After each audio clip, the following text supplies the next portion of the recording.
하나님께서 우리에게 주시는 말씀은 출애굽기 29장 10절에서 37절까지 말씀입니다. 10절에서 37절까지 말씀인데 14절까지 읽도록 하겠습니다. 오늘 속죄제 말씀 전하기 때문에 10절에서 14절까지 봉독해 드리도록 하겠습니다. 너는 숫송아지를 회막 앞으로 끌어오고 아론과 그의 아들들은 그 송아지 머리에 안수할지며 너는 회막문 여호와 앞에서 그 송아지를 잡고 그 피를 내 손가락으로 제단 뿔들에 바르고 그 피 전부를 제단 밑에 쏟을지며 내장에 덮인 모든 기름과 간 위에 있는 꺼풀과 두 콩팥과 그 위에 기름을 가져다가 제단 위에 불사르고 그 숫소의 고기와 가죽과 똥을 진 밖에서 불사르라. 이는 속죄제니라. 아멘. 오늘 우리에게 주어진 본문은 이제 제사장 위임식에서 하나님께 드렸던, 하나님께서 명령하셨던 세 가지 제사가 소개되는데 특별히 속죄제를 지금 본문에서 오늘 읽은 본문에서 다루고 있습니다. 제사장 위임식에서 제일 먼저 드렸던 제사가 바로 뭐입니까? 그것이 속죄제였다. 제사의 종류가 여러 가지가 있어요. 목적, 그러니까 그 제사를 드리는 목적에 따라서 분류되어 있고, 그리고 제사를 드리는 방식으로도 분류를 해놨습니다. 근데 그 목적에 따라 분류해 놓은 하나님께서, 우리가 레위기를 보면 다 나오는데, 그렇게 하나님께서 목적, 어떤 제사의 의미를 두고 목적을 따라 구분해 놓으신 제사들 중에 바로 이 제사장을 위임하는 데 있어서 가장 먼저 명령하셨던 제사가 무엇이었어요? 그것이 속죄제였습니다. 결국 이 얘기는 우리가 성경을 다 읽고 나서 또 성경을 잘 하나님의 은혜 속에서 인식한 분들은 금방 답이 나와요. 속죄제가 맨 앞에 서게 되는 것은 너무 당연한 일이죠. 우리가 지난 시간에도 계속해서 칭의, 성화에 대해서 계속 말씀을 드렸는데, 하나님 앞에서 죄사함을 받는 일은 구원에서나 또 사역에 있어서 항상 본질적이고 우선적인 것이 되는 거죠. 다시 말하면 사역을 하든 구원을 받든 그 앞에서 복된 삶을 살기 위해서는 무엇을 첫째로 받아야 되는 거예요? 죄사함을 받아야 되는 거예요. 하나님과의 관계가 회복돼야 무엇이든 이루어질 수가 있기 때문인 것입니다. 그래서 히브리서 7장 27절에서 28절을 보면 이런 말씀이 나옵니다. 그는 저 대사장들이 먼저 자기 죄를 위하고 다음에 백성의 죄를 위하여 날마다 제사 드리는 것과 같이 할 필요가 없으니 이는 그가 단번에 자기를 들여 이루셨음이라. 율법은 약점을 가진 사람들을 제사장으로 세웠거니와 율법 후에 하신 맹세의 말씀은 영원히 온전하게 되신 아들을 세우셨느니라. 여기서 말씀은 핵심은 그거죠. 제사를 필요로 하지 않는 분이 계셨다. 그죠? 죄사함 받을 필요가 없는 제사장이 있었다는 거야. 그거는 누구예요? 예수님밖에 없어요. 근데 그분을 예표하게 해서 세우신, 다시 말하면 구약의 경륜 속에서 예수님을 전하기 위해서 율법으로 세우신 제사장들은 뭐를 가졌다는 거예요? 약점을 가진 자들이라는 거예요. 약점을 가진 자들. 약점을 가진 사람들을 제사장으로 세웠기 때문에 그들은 먼저 뭐를 했어야 돼요? 자기들 죄부터 씻었어야 되는 거예요. 그래서 이것이 예수님과 우리의 차이인 겁니다. 예수 그리스도 주님께서는 죄가 없으신 완전한 대제사장인 동시에 죄 없으신 완전한 제물이 되셨지만, 예수님은 제사장이면서 스스로 뭐도 되셨어요? 제물 자체가 되셔서 자기가 자기를 제물로 하나님 앞에 드린 거예요. 그게 십자가 사건이에요. 그래서 그 그리스도를 예표하던 구약의 대제사장들은 죄 많고 연약한 인간일 뿐이었기 때문에, 그리스도는 그런 분이었지만 그분을 예표하는 율법으로 하나님께서 세우신 제사장들은 어떤 자들이었다고요? 죄 많고 연약한 인간일 뿐이었어요. 이 얘기는 오늘날 똑같아요. 예수님 외에는 다 죄 많고 연약한 자들이에요. 목사도 죄 많고 연약한 자고요. 성도들도 죄 많고 연약한 자들이에요.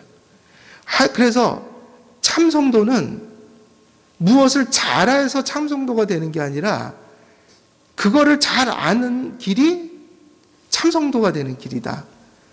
모두가 예수님 외에는 죄 많고 연약하여 예수님을 의지하지 않고는 하나님 아버지의 복을 받을 수가 없는 거예요. 그래서 무엇을 잘 깨닫는 사람이 목사가 되고 장로가 되고 집사가 되고 또 성도로서 하나님을 예배하고 섬기며 생활할 수 있을까요? 어떤 성도가 참성도의 시작을 가진 사람들이에요? 자기 죄를 아는 사람들이란 말이에요. 여기서부터 시작하는 거라고요. 속죄의 죄. 그래서 사도 바울은 언제나 자랑을 금했어요. 인간에게. 자랑을 금했다. 교회에서는 가장 추한 게 자기 자랑하는 사람들이에요. 교회에서는 어떤 분들이 거룩하고 존경스럽냐면 자기 죄를 늘 깨닫고 회개하고 하나님을 의지해서 그 은혜 받은 영광을 드러내주는, 사도 바울은 늘 자기 자랑을 버리라고 했어요. 왜냐하면 그게 인간의 본질이기 때문에. 제사장들의 지금까지 수많은 의식들이 있었지만 계속해서 가르쳐주는 게 뭡니까? 지금 의식들을 통해서. 제사장들의 임무가 뭐죠? 제사장들을 세운 임무가 죄로 하나님의 그 머리 위에 하나님의 진노가 머물러 있었던 이스라엘 백성들을 하나님과 화목시키는 거였다고. 용서받게 하고 그리고 거룩한 삶을 가르치며 하나님 안에서 사는 법을 가르친 거라고요. 근데 그 일을 하는 누가 제일 먼저 죄사함을 받아야 돼요? 그 일을 하는 제사장들이 먼저 죄사함을 받지 않고는 그 일을 할 수가 없었다. 끊임없이 제사장들에게 모든 의식들 속에서 보이는 건 그거예요. 네 죄인이다. 씻어야 한다. 거룩해져야 한다. 예수 그리스도 안에서 용서를 받아야 한다. 그래서 성령을 받아야 한다. 그래서 거룩함의 삶을 시작해야 한다. 복음이 없이는 거룩해질 수가 없다. 끊임없이 죄와 복음 사이의 긴장을 느끼게 했어요. 그 긴장, 하나님 앞에 죄인이라는 거. 그렇지만 살 길이 있다는 거. 죄인이지만 구원받고 하나님의 일을 할 수 있다는 거. 그것은 피 흘림의 의식을 통해 끊임없이 하나님이 가르쳐 주신 거예요.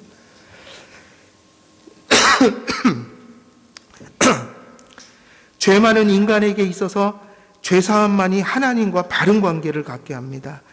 구원의 본질은 하나님과의 관계 회복에 있다. 이 말씀은 정말 중요한 거예요. 여러분들이 하나님과 관계를 바로 세웠습니까? 질문을 할 때, 이분 질문이 아니죠. 제일 먼저 하나님 앞에서 신앙에서 제일 중요한 건 뭡니까? 그러면 이렇게 답이 나와요. 하나님과 관계입니다. 그럼 하나님과 바른 관계 세우셨습니까? 그러면 무슨 답이 나와야 돼요? 세웠는지 안 세웠는지를 알아야 될 거 아니에요. 그 다음에 묻는 게 그거죠. 그러면 어떻게 해야지 하나님 관계를 바로 세우는 겁니까? 그럼 그거를 똑똑히 대답할 수 있는 게 크리스찬인 거예요. 적어도 어린아이부터 노인에 이르기까지 하나님 앞에 적어도 기본적인 복음을 알아들을 나이가 되면 자기 영혼을 점검해야 돼요. 초등학생도 점검해야 되고 고등학생들은 더욱더 점검해요. 왜냐하면 이제 여러분들은 학교 가면 과학책, 사회책, 국어책 웬만한 어른들보다 더 어려운 거 많이 배우고 살아가니 충분히 성경 말씀의 기본을 깨달을 수 있는 나이가 된 거예요. 그런데도 불구하고 신앙을 알지 못하고 살아가면 하나님이 책임을 물어요. 어린아이든 초등학생이든 중학생이든 알아듣는 나이가 돼서 하나님을 거부하고 죽으면 지옥에 가는 거예요. 그거는 아무도 뒤바꿀 수 없는 철저한 원칙이에요. 그래서 적어도 기본적인 인지가 깨이기 시작하면 하나님 말씀을 배워야 되는 거예요. 묻는 거예요. 하나님과의 바른 관계를 세웠는가? 하나님과의 바른 관계를 어떻게 세웠다고 생각하는 것인가? 그렇지 못하다면 인생에서 가장 중요한 것을 지금 못하고 살아가는 거라고. 속죄를 통해 죄가 사해진 곳에 하나님과의 화목이 나타나고 하나님과 화목하게 된 관계 속에서 성령님께서 베푸시는 열매들을 거둘 수 있습니다. 하나님께서는 의롭게 여김을 받은 자들을 거룩하게 만들어 가십니다. 구약의 율법은 약점을 가진 자들을 제사장으로 세웠습니다. 따라서 아론과 그 아들들이 불완전하고 죄 많은 인간으로 구약의 경륜 속에서 대제사장과 제사장의 사역을 통해 하나님과 이스라엘 백성들을 중보하는 사역을 감당하기 위해서 가장 먼저 하라고 하신 것은 바로 무슨 제사였어요? 속죄제였다. 속죄제가 무엇이었습니까? 속죄제의 가장 큰 목적과 의미는 죄를 사하는 것이었어요. 따라서 제사장 위임을 위한 제사는 스스로 드리는 속죄제로부터 시작되었습니다. 성도의 삶과 성도의 예배 그리고 봉사의 출발점은 용서를 받는 일에서 시작된 것이에요. 속죄제의 중요한 절차가 무엇이었죠? 이제 속죄제의 어떤 절차들이 나와요. 속죄제에서 중요한 절차, 첫 번째 절차는 뭐예요? 안수였어요. 안수. 아론과 아론의 아들들은 희생 제물의 머리에 손을 올려놓는 행위를 해야 했어요. 희생 제물의 머리에 손을 올려놓는 행위가 안수예요. 이 안수의 의미는 뭐죠? 자신들의 죄를 희생시키는 짐승에게 전가시키는 거다. 그러니까 이게 뭐냐면요. 죄의 책임은 나한테 있는데 그럼 죄의 책임이 있다는 게 뭐죠? 지옥 가야 된다는 거 아니에요? 그죠? 그 책임을, 죄의 형벌을, 그 형벌받을 책임을 누구에게 옮겨놓는 거예요? 짐승에게. 그래서 오늘날 교회의 성도들은 구원받는 믿음이라는 것은 그거 사실을 깨닫는 거예요. 내가 그렇게 몹쓸 짓 하고 살아간 죄의 책임을 예수님이 그 짐을 다 지셨다는 확신. 우리가 예수님께 안수하지 않았지만 그 안수, 짐승에게 안수하는 것이 예수님이 이 땅에 오신 목적을 예표하는 거였단 말이에요. 그래서 우리는 우리 십자가를 바라볼 때마다 한편으로는 감사하면서 한편으로는 몹시도 죄송스럽고 아픈 마음이 있어야 돼요. 왜냐하면 예수님의 그 모진 고난들은 다 누구 죄를 짊어지셨기 때문인 거예요. 우리 죄를 짊어지셨기 때문에. 그 확신이 없이는 크리스찬이 될 수가 없는 거예요. 그 확신이 있어야 돼요. 그래서 십자가를 바라보면 죄송스러워져야 돼요. 주님이 내 죄 때문에 얼마나 고통당하셨나. 사실은 그때 유대의 종교 지도자들과 로마의 권력자들이 예수님을 십자가에 못 박았지만 성경에서 본질적으로 십자가에 예수님을 그렇게 못 박은 건 나라고요. 죄 때문에 십자가에 못 박혀 죽으셨기 때문에. 누구의 죄를 전가받으셨어요? 마치 죄 없는 양과 염소나 소가 그 이스라엘 백성들이 안수할 때 죄 책임이 다 글로 가서 죄의 책임을 이스라엘 백성이 아닌 죄 없는 양들이 죽어가면서 피를 흘려서 갚았단 말이에요. 십자가를 바라볼 때마다 죄송스러워져야 된다고요. 예수를 십자가에 못 박은 것은 누구라는 거예요? 나란 말이에요. 나. 내 죄 때문에 죽으셨다. 그래서 성도들은 불신자하고 달라야 돼요.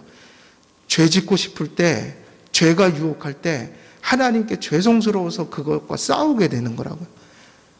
주님을 십자가에 또 못 박기 싫어서. 어떻게 해서든지 주님 그 못 박게 만든 죄로부터 내가 멀어지기 위해서. 근데 그리스도인들이 은혜로 구원받으니까 마음껏 죄짓자라는 사고를 가지고 사는 사람들. 이건 크리스찬이 아니에요. 구원파. 이건 구원파예요. 성화가 없는 복음. 죄를 합리화하는 복음. 죄 짓는 근거를 은혜로 삼는, 그게 히브리서에서 얘기하는 예수를 2번 십자가에 못 박는 자들이라고요. 우리는 죽을 때까지 완전할 수가 없기 때문에 죄를 안 짓는 순간이 없지만 우리는 그렇게 죄를 져서는 안 돼요. 죄 지면 진심으로 회개할 줄 알아야 된다고. 1000번이라도. 그리고 돌이키려고 하는 게 크리스찬의 마음인 거지, 죄를 합리화하는 거는 크리스찬의 마음이 아닌 거예요.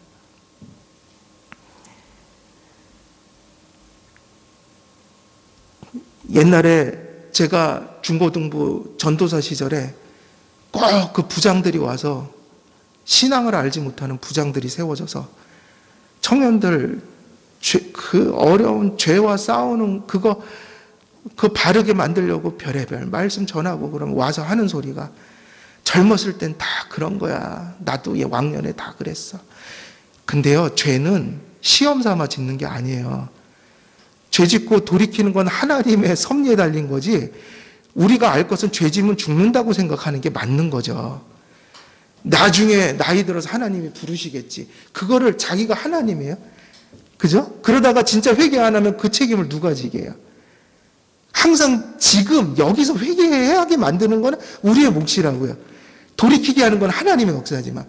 근데 그 죄 짓는 아이들 앞에 와서 다 젊을 땐 그런 걸 한다. 내가 그런 막 분노가 일어나서 그 아이들 바로 살게 하려고 1시간, 2시간 소리 내서 떠들어대고 애들과 싸우면서 말씀 전하고 있는데, 젊을 땐 다 그렇게 죄 짓고 사는 거야. 때가 되면 돌아와. 자기가 하나님이에요? 그건 하나님의 뜻이죠. 그건 우리 영역이 아니라고요. 나중에 돌이키게 할지 안 하게 할지는 우리에게 주어진 건 교훈적이죠. 죄 짓으면 죄 짓지 말라고 해야죠.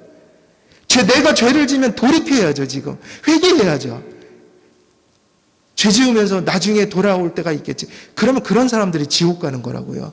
끝까지 그런 마음을 가지고 있는 게 회개하지 않은 자들의 모습이라고요. 이해되십니까? 하나님의 주권을 그딴 식으로 이해하면, 개혁주의가 그렇게 이해가 되면 그건 큰일 나는 거예요. 돌이키게 하는 주권은 하나님께 있지만, 교훈적이지. 우리는 언제나 말씀에 따라서 죄 지면 돌이켜야 된다고 생각해야 되고, 죄 짓는 자는 돌이키게 만드는 거, 이게 맞는 거라고요. 항상 현재 시점에서 죄 지으면 죽을 것 같이 생각을 하고 살아가야 된다고.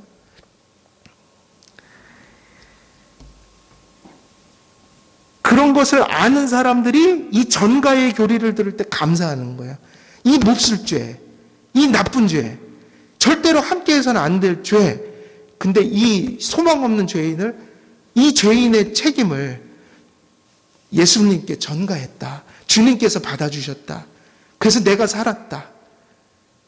이게 바르게 이해가 돼야 돼. 따라서 희생제물을 죽이는 것이 자신들의 죄책을 없애줄 것과 또 공의를 만족시키는 속죄제물로서 연락되기를 바라는 마음으로 아론과 아론의 아들들은 희생제물에 손을 얹어야 했습니다. 이렇게 안수하여 죄를 전가시킨 짐승에 대한 다음의 의식은 무엇이었을까? 안수를 했어요. 죄의 책임이 법적으로 짐승에게 전가됐어요. 그러면 어떻게 되는 거죠? 그 다음에 있어야 될 일이 뭐예요? 그래서 하나님은 또 가르쳐 주시죠. 안수해라. 그 다음에 어떻게 하라고요? 너는 회막문 여호와 앞에서 그 송아지를 잡고, 그랬어요. 어떻게 하라고요? 잡고. 이게 사람에게는 좋겠지만 짐승에게는 비극이에요. 죄 없는 짐승이 그걸 잡고라는 말은 샤트라는 단어인데, 이 단어는 성경에서 가장 보편적으로 세속적인 목적을 위해 짐승을 도살하는 데 쓰질 않아요. 그게 무슨 얘기죠? 짐승을 죽이는 건 여러 가지 목적이 있잖아요. 먹기 위해서, 식량으로. 그렇게 쓸 때는 다른 단어를 써요. 여기서 잡고라는 건 죽이라는 얘기인데, 도살하라는 얘기인데, 어떤 의미로 쓰는, 잡는다는 의미예요? 희생 제사를 위하여, 먹기 위해서, 식량으로 먹기 위하여 잡는다는 의미가 아니라, 여기서 회막문 앞으로 가지고 가 그 숫소를 잡아라 할 때 거기서 도살한다는 의미는 희생 제사를 위해서 가축을 도살할 때 사용하는 용어로 그렇게 구분하여 사용했습니다. 70인역은 이 단어를 스파조라고 번역했어요. 그래서 바로 이런 의미 때문에 일반 짐승들을 먹기 위해서 소위 말하면 도사라는 단어를 쓰지 않고 헬라어로 구약을 번역할 때 스파조라는 단어를 사용해서 그걸 누구에게 적용했어요? 신약에서 예수님께 적용해서 요한계시록에는 이렇게 나와요. 죽임당한 어린 양.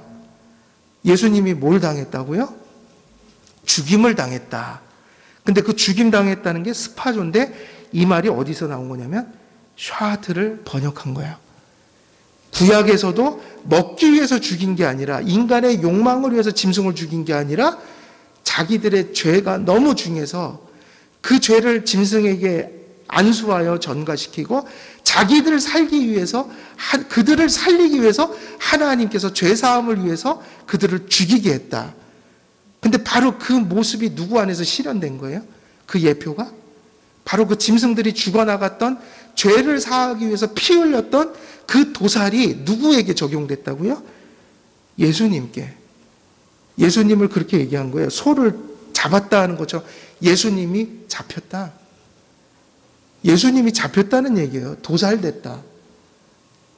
죽임당한 어린 양 그랬으니까요. 예수님께서 죄인의 죄책을 전가받아서 가장 거룩하신 분께서 죄의 책임에 있어서 무엇이 되셨다는 거예요? 죄인이 되셔서 하나님의 진노와 형벌을 당하신 것처럼 안수하여 죄책을 전가받은 짐승은 피를 흘리고 죽어야 했습니다. 오늘도 우리가 부족함이 많지만, 오늘도 우리는 하나님 앞에 범죄한 게 많지만, 오늘도 이렇게 예배자로서 나와서 예배를 할 수 있는 근거가 어디 있는 거예요? 예수님께서 죄를 속하는 어린 양으로서 도살되셨다. 희생제물로. 예배를 드릴 수 있는 것만으로도 우리는 감사하고 살 수 있어야 돼요. 세상에 나가서 하나님의 임재 속에서 자녀들로서 세상에서 그렇게 살아가고 생활할 수 있는 것도 하나님께서 우리를 용서해 주셨기 때문이에요.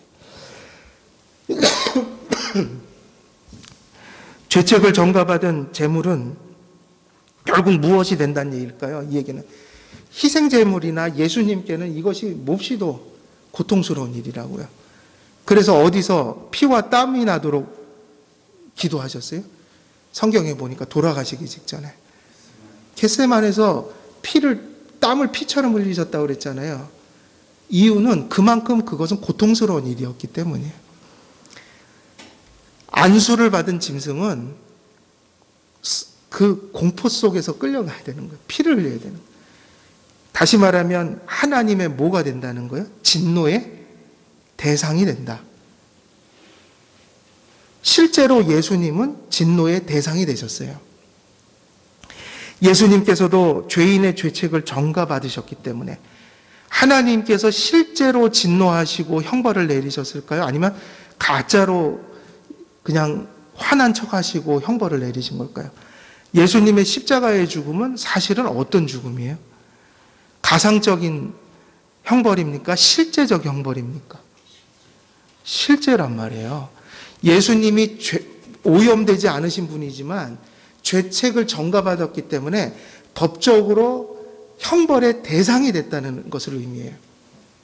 그럼 예수님은 무엇을 받으신 거예요? 실제적인 형벌을 받으셨고 하나님께서는 실제로 예수님께 진노하셨어요. 뭐 때문에? 예수님이 죄가 있어서가 아니라 죄책을 짊어지셨기 때문이에요. 예수님의 죽음을 되게 많은 사람들이 낭만적으로 이해하고 그런 분들이 많아요. 근데 예수님의 죽음은 비참한 거였어요. 하나님이 진노하셨고 실제적인 형벌이 그에게 쏟아져 내리는 사건이었어요. 인간을 대신한 하나님의 진노의 대상이 되신 것이고 실제적인 하나님의 진노와 형벌을 받아내셨다는 겁니다. 그렇기 때문에 성경 마태복음 27장 46절은 이렇게 기록하고 있어요. 제9시쯤에 예수께서 크게 소리질러 가라사대 엘리 엘리 라마 사박다니 하시니 이는 곧 나의 하나님 나의 하나님 어찌하여 나를 버리셨나이까 하는 뜻이라. 이 순간에는 정말 하나님이 누구에게 얼굴을 가리우셨어요? 예수님께. 실제적인 형벌이었다고요. 제사장들을 위한 속죄의 숫소는 회막문 여호와 앞에서 잡았는데 이 장소는 회막안 북쪽 뜰을 의미합니다.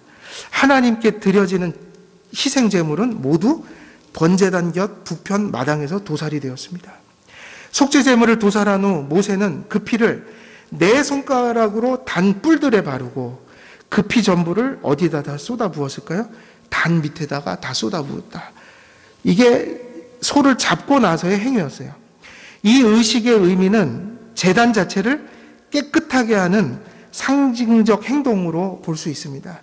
제단은 물체에 불과하지만 인간의 죄로 말미암아서 모든 피조물이 다 하나님의 저주 아래 놓여 있다.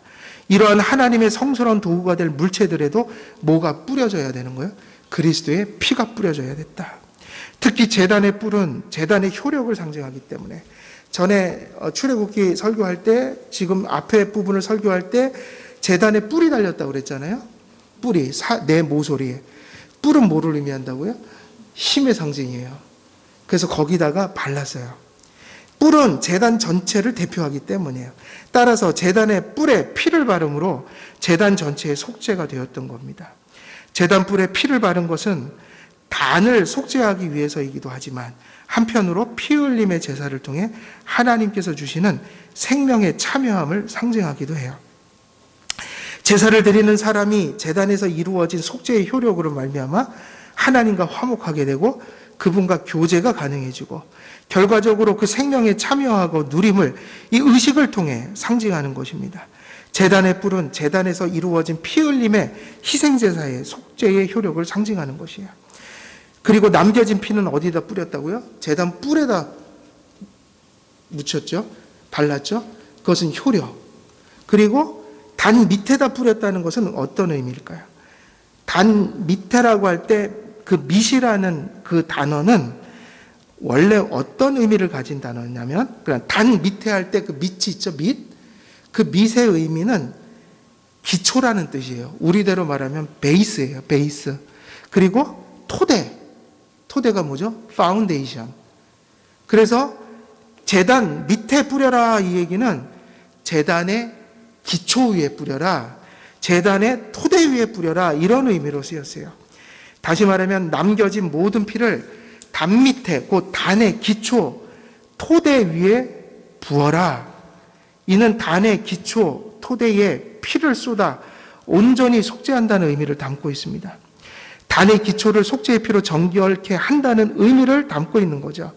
한편 단 밑에 남겨진 피를 쏟는다는 의미는 거룩한 피가 부정한 인간들의 손에 의해서 그 용도 외에 달리 사용되지 않도록 하기 위해서 다 제거하게 하신 거예요. 그 밑에다. 제단의 기초 위에 뿌린다는 의미, 그리고 용도 외에 쓰이지 않도록 남겨진 피를 하나도 남기지 않고 다 붓게 하셨다.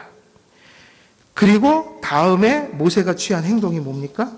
그 다음에 모세가 취한 행동은 내장에 덮인 모든 기름과 간 위에 있는 꺼풀과 두 콩팥과 그 위에 기름을 취하여 어떻게 하게 했습니까? 단 위에 불사르게 했어요. 여기서 나오는 것은 기름과 어떤 것들이죠? 내용들이? 내장들이죠. 근데 고대 메소포타미아 지역의 고대의 제사제도는 이방인들의, 이교도들의 이 콩팥과 간과 기름 부분 자체가, 그러니까 성경에 지금 언급되고 있는 이러한 불태우게 한 부분들이 고대 메소포타미아 제사에서 매우 관행처럼 중요하게 쓰였던 부위들이에요, 사실은.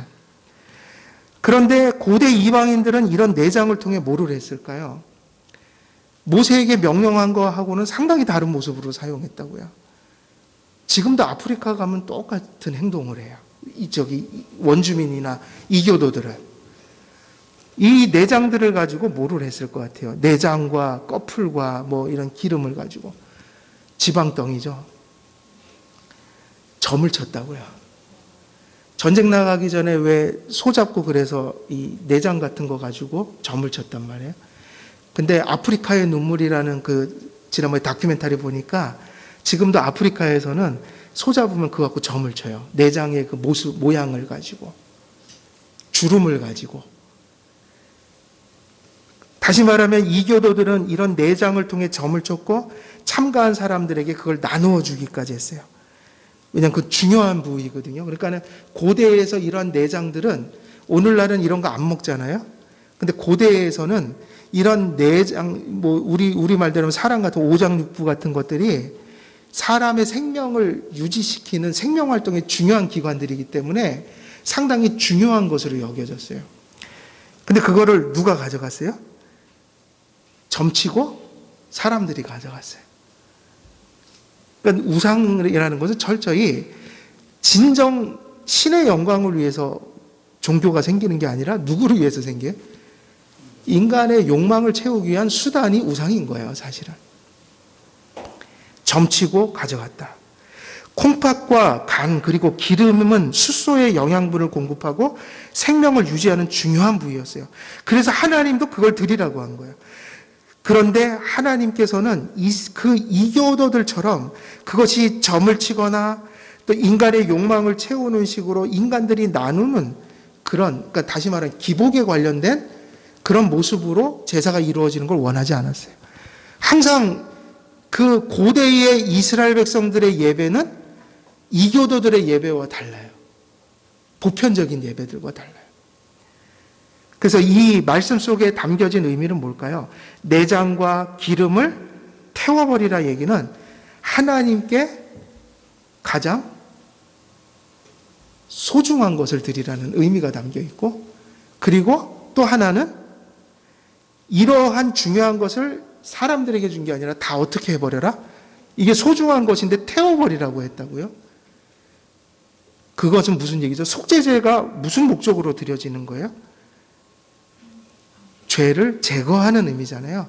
그러니까 부정하다라는 것이 전제되는 거라고요.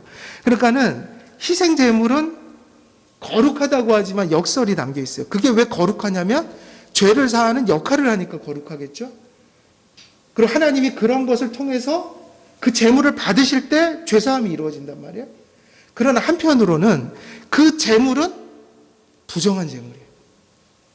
부정을 의미해요. 왜 그렇죠? 백성들과 제사장의 죄가 거기에 전가됐기 때문에. 더러운 것을 의미하잖아요. 그러니까 어떻게 해야 돼요?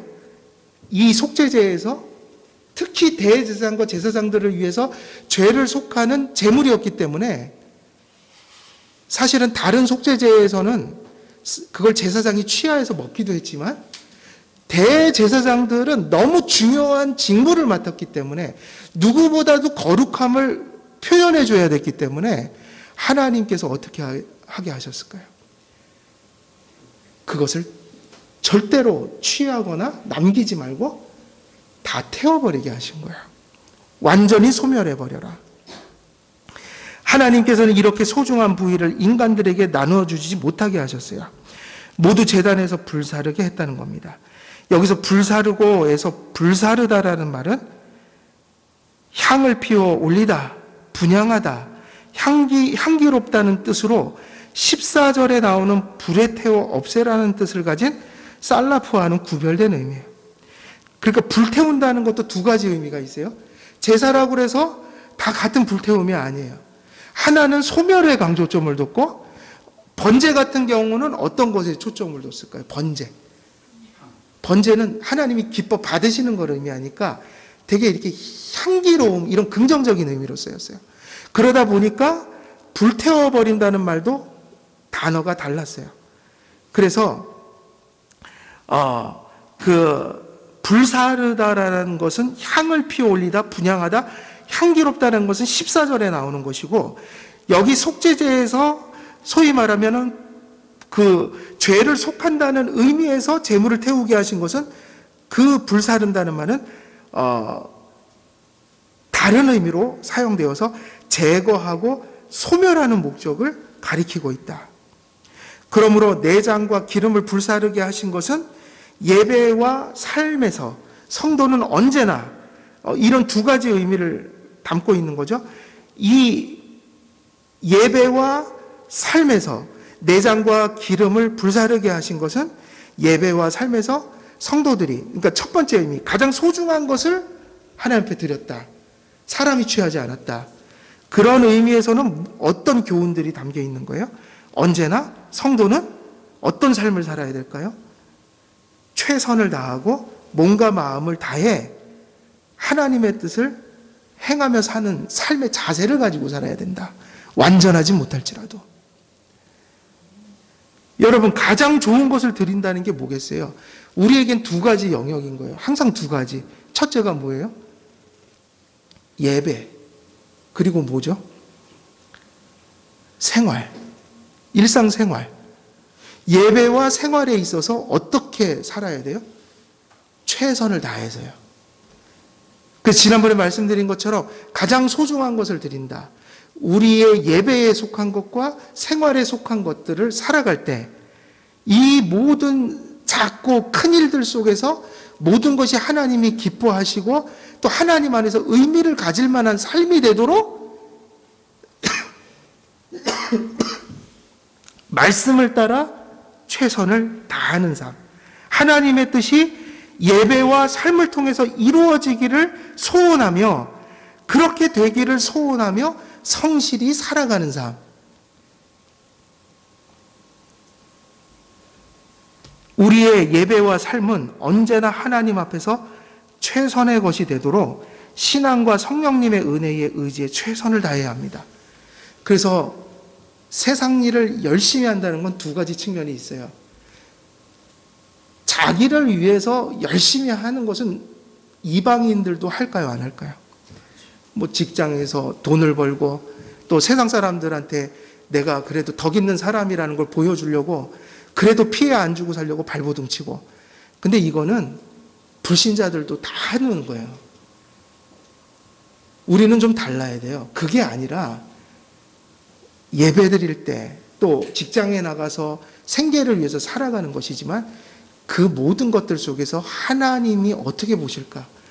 또 이 일들을 통해서 뭔가 하나님 앞에 덕이 되고 유익이 되고 영광이 되도록. 그러니까 불신자의 성실과 성도의 성실의 차이는 하나님을 의식하느냐 하지 않느냐에 달려있는 거예요. 그래서 성경적 정신과 원리가 우리의 예배와 삶 속, 그러니까 다시요. 예배와 삶은 언제나 하나님 앞에서 최선의 것이 되도록 신앙과 성령님의 은혜에 의지해서 최선을 다하는 것이라고 할 때 예배에 있어서 성경적인 원리와 정신을 통해 내면을 구비하고 또 성경적 정신과 원리가 형식과 외면적 영역을 통해 잘 반영되도록 내면의 것이 외면화되도록 가시화되도록 살아가는 게 크리스찬의 생활이다.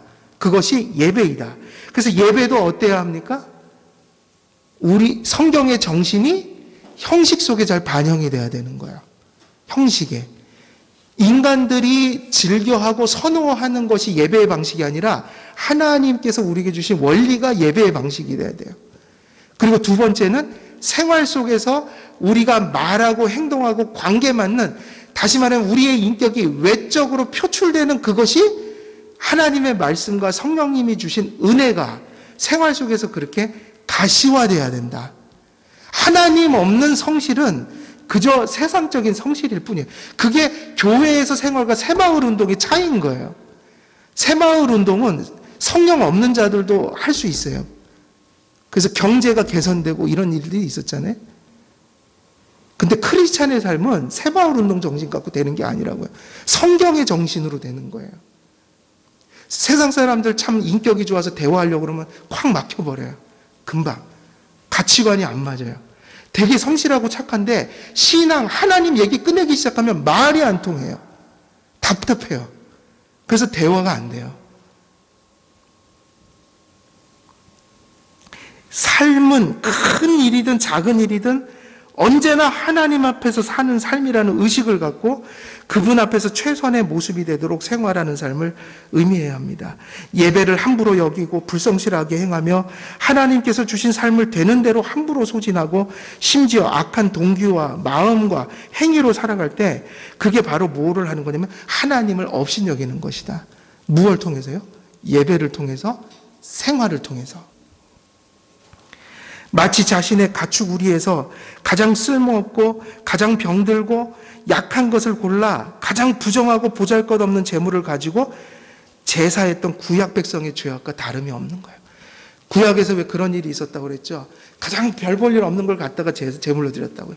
일부러 무슨 불구된 거, 그리고 가장 작은 거, 이런 걸 갖다가 하나님께 드렸는데 그것이 뭐하고 똑같냐면 예배와 생활 속에서 하나님 의식하지 않고 살아가는 거예요. 그게 뭐냐면 그 죄악인 거예요. 13절에 이어서 14절에서는 이제 무슨 얘기가 나오죠? 여기서는 이제 진정 그 진 밖으로 무언가를 가지고 나가서 다 태워버리게 했어요. 아까는 제단에서 태웠잖아요. 근데 이번에는 어디서 태워요?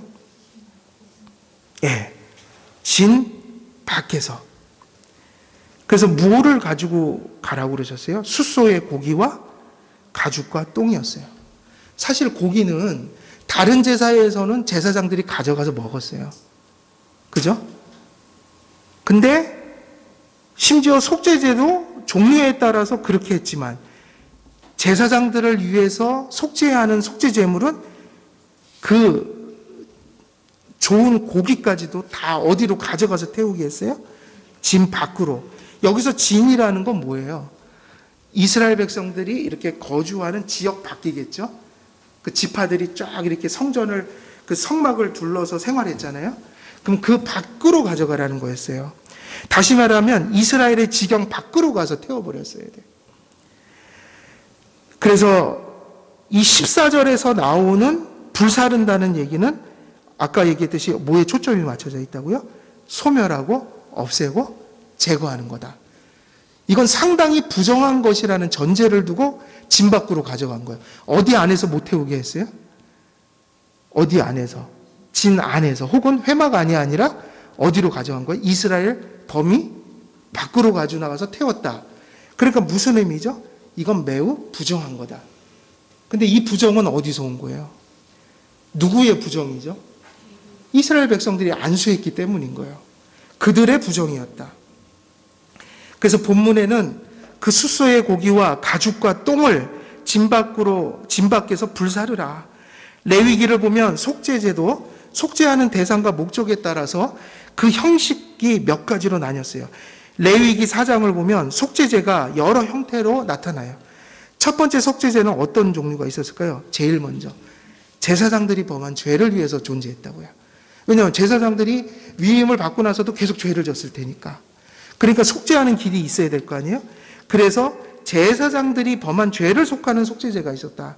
두 번째 큰 속죄제는 뭐였을까요? 두 번째예요. 이게 중요한. 뭐였을까요? 제사장이 죄를 졌다. 심각해요. 그리고 그 다음 심각한 게 있어요. 그거는 회중 전체가 집단적으로 죄를 진 거예요. 오늘날 집단적인 사상들이 악해져 가고 있어요. 그러니까 보편 가치가.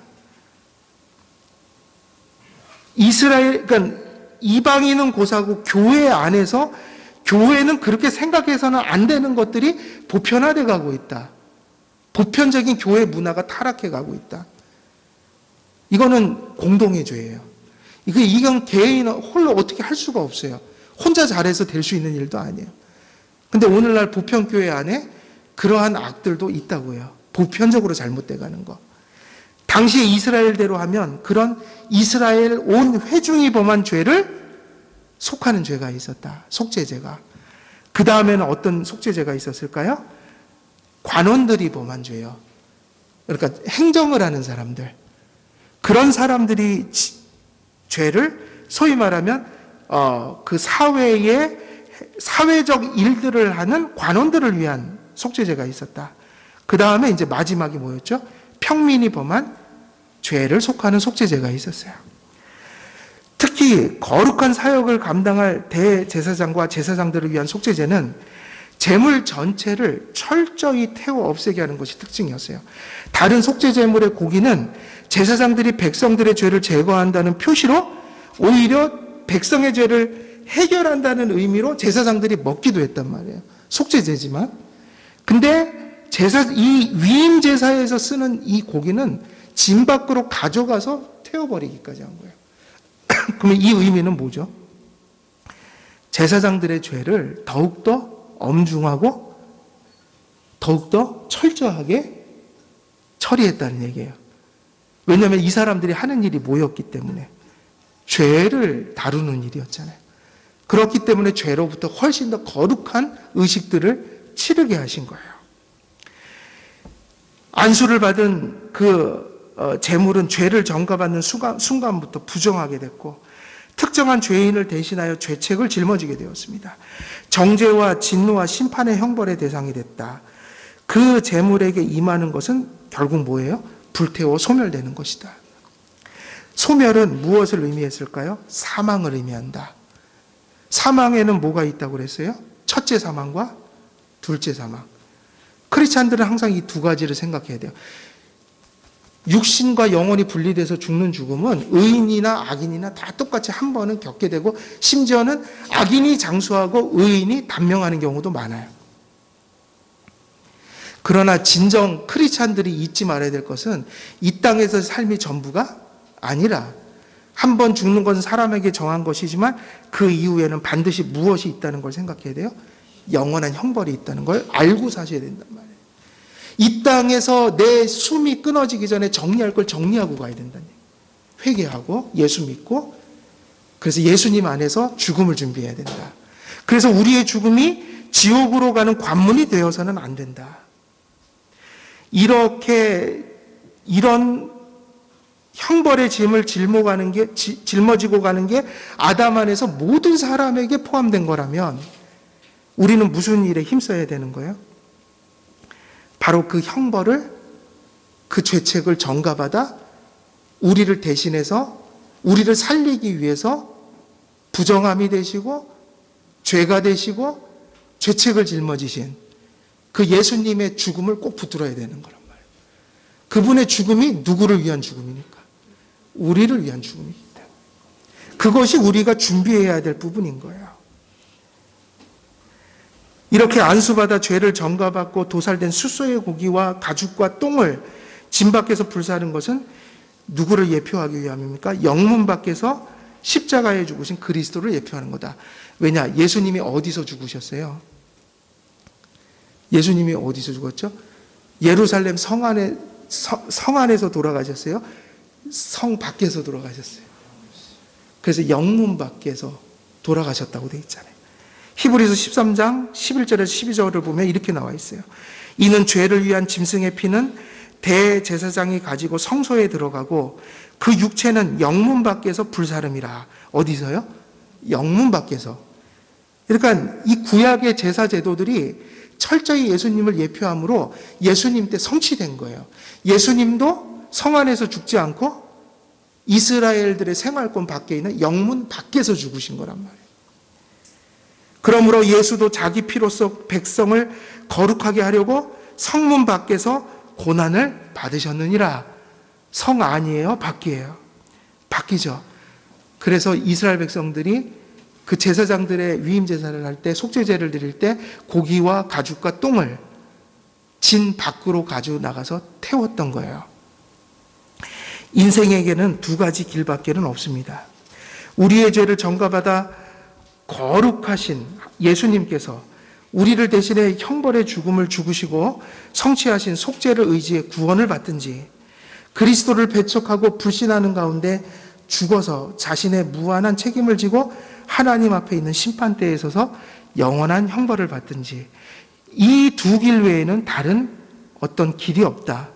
그래서 성경은 우리에게 이렇게 얘기하고 있어요. 죄의 삭은 사망이다. 속죄제는 중요한 걸 예표하고 있죠. 인생에 있어서 제사장이 되는 데 있어서 제일 중요한 것보다 속죄를 하는 것이다. 이스라엘 백성에게도 속죄제는 그런 의미였어요. 하나님 앞에 무엇을 받고 무엇을 할 수 있는 것은 속죄제를 통해서 가능한 것이었어요. 죄를 해결해야 된다. 우리 성도님들은 이미 예수 그리스도 안에 있는 자들이죠. 그러므로 우리에게 필요한 것은 뭐예요? 그 일을 다시 반복하는 것이 아니라 단번에 우리를 위해서 죽으신 그분을 잊지 않고 사는 거예요. 그 복음의 가치를 상실하지 않는 거예요. 망각하지 않는 거예요. 그래서 예배와 생활의 동력이 돼야 돼요. 주님이 나를 위해서 그렇게 죽으셨고 내게 새 삶을 주셨으니 주님이 그렇게 고통당하고 주신 이 삶을 함부로 여겨서는 아니 되겠다. 이 생각이 있어야 된다고요. 근데 사실은 한국 교회는 이걸 좀 잘못 가르쳐 놨다고요. 그냥 처음에 믿을 때 냄비처럼 뜨거워지게 만들고, 그리고 마치 회심이라는 것은 그때 그냥 그렇게 딱 경험하고 잊어버리고 가는 그런 게 돼버렸어요. 그렇게 된 이유가 다른 데 있는 게 아니라 구원의 포커스를 감정에다 두었기 때문이에요. 뭘 막 뒤집어지고 눈물 흘리고 한 1년 죽을 똥 살 똥 하나님 앞에 막 드리고 나서 감정이 쭉 식어들면 이제 그게 전부여서 이 첫사랑을 잃어버렸다는, 그게 아니라 그때 돌이킨 삶이 시작이란 말이에요. 일평생 그걸 붙들고 내 감정이 어찌됐든 그거는 그리스도인이 살아가야 될 삶의 실존인 거예요. 감정 따라 사는 게 아니라 하나님의 말씀을 따라 내가 처음에 돌이킨 게 그게 의미의 전부가 아니라 그 처음에 돌이킴은 일생이 이제 그 싸움을 싸우며 살아가라는 시작과 확보이기 때문에 그 예수님의 피 흘림이 처음 믿을 때 한번 번쩍 이렇게 뜨거워지고 눈물을 이런 게 아니라 일생 내가 살아가는 이유가 돼야 된다는 거예요. 이유. 오늘도 내가 예배 드릴 수 있는 이유를 가만히 생각해 보면 감사가 안 나올 수가 없어요. 그걸 안다면. 오늘도 우리 같은 사람들 하나님이 왜 받아주실까? 왜 예배를 받아주실까? 오늘도 왜 은혜를 베푸실까? 그것은 십자가에 달려 돌아가신 그분의 희생 때문이다. 오늘도 내가 힘들고 어려울 때 세상 사람들은 의지할 데가 없어서 방황하는데 오늘도 하나님 아버지 저 좀 도와주세요라고 우리가 부를 이름이 있다는 거, 그 이름을 우리에게 주셨다는 거, 이게 도대체 얼마나 큰 은혜인가. 주님이 나를 위해서 피 흘려 죽으셨기 때문이다. 그거를 순간순간 날마다, 어제 오늘만이 아니라 내일도 그 은혜 때문에 살아간다는 의식이 우리 속에 분명해야 돼요. 그게 무엇을 가져오냐면 성화를 가져오는 거라고요. 근데 사람은 감정 따라 살고 환경 따라 살아요. 어려울 땐 주님을 붙들고 어려움이 딱 해결되고 뭔가가 취해지면 이제 싹 잊어버리고 살아요. 솔직히 안 그래요? 여러분 한번 또 고난이 닥쳐보세요. 아마 또 기도한다고 막 며칠 하다가 딱 그게 해결되고 뭔가 또 이게 환경이 좋아지면 행동이 바뀐다고요. 하던 걸 안 해요. 감사가 식어져요. 취해지면. 근데 예수님의 그 피 흘림은 죽을 때까지 순간순간 우리 살아가는 이유예요. 무엇을 받든 무엇을 취하든 그 주님의 피가 없었으면 우리에게는 의미가 없는 것들이었다고요. 그래서 예수님의 그 복음을 이벤트처럼 생각하지 말라는 거예요. 무슨 집회 가서 한번 뒤집어지고 끝날 일이 아니라 어제만이 아니라 오늘도 내일도 우리 숨이 끊어질 때까지 언제나 우리가 이 험한 세상 속에서 희망을 잃지 않고 살아가는 이유, 오늘도 내가 감사할 수 있는 이유, 오늘도 우리 같은 사람들이 천성을 우리에게 주신 기업으로 확신하고 살 수 있는 이유가 예수님께서 그 갈보리에서 그 엄청난 모진 고통당하고 죽으셨기 때문이라고요. 그것을 생활 속에서 믿을 줄 알아야 돼요. 어디서요? 생활 속에서. 과거의 일이 아니라 현재여야 되고 미래도 거기에 달린 거다. 복음이 늘 우리들의 곁에 망각돼서는 안 된다. 성도들이 사는 이유는 복음이어야 합니다. 그래서 로마서 6장 23절에는 이렇게 기록되어 있어요. 죄의 삭은 사망이요 하나님의 은사는 뭐라고요? 그리스도 예수 우리 주 안에 있는 뭐다? 영생이니라.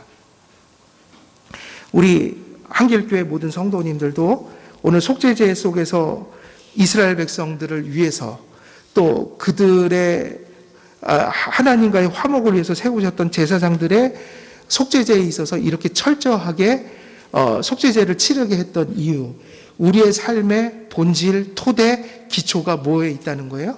우리 주 예수 그리스도의 죽음과 부활 속에, 그리고 그분이 흘리신 피로 누구와의 관계를 바르게 맺고 살아가는 게 삶의 본질이라는 거예요. 하나님과의 관계요. 그것이 오늘만 아니라 내일도 또 영원히 하나님 나라 가실 때까지 변함없으시기를 우리 주 예수 그리스도의 이름으로 축원드립니다. 기도하겠습니다. 살아계신 하나님 아버지, 오늘도 하나님의 말씀을 전하였습니다. 말씀 속에서 그리스도와 또 복음을 전하였습니다. 우리가 사는 길이 이 복음에 있음을 또 직시하게 하시고, 또 주께서 주신 그 복음의 풍요로운 복의 풍요함을 우리가 알고 누리고, 또 그 복음에 토대하여 복된 삶을 또 내일을 향해 우리가 걸어갈 수 있도록 하나님의 크신 은혜로 우리 모두를 붙들어 주시옵소서. 이 어려운 상황들 속에서도 주님의 복음을 바라보며 잘 이기게 하시고, 모든 것이 다 지나가고 난 연후에 하나님 앞에 기쁨으로 또한 감사드리는 그런 복된 날이 임하기를 원하옵고, 우리 주 예수 그리스도의 이름으로 기도드리옵나이다. 아멘.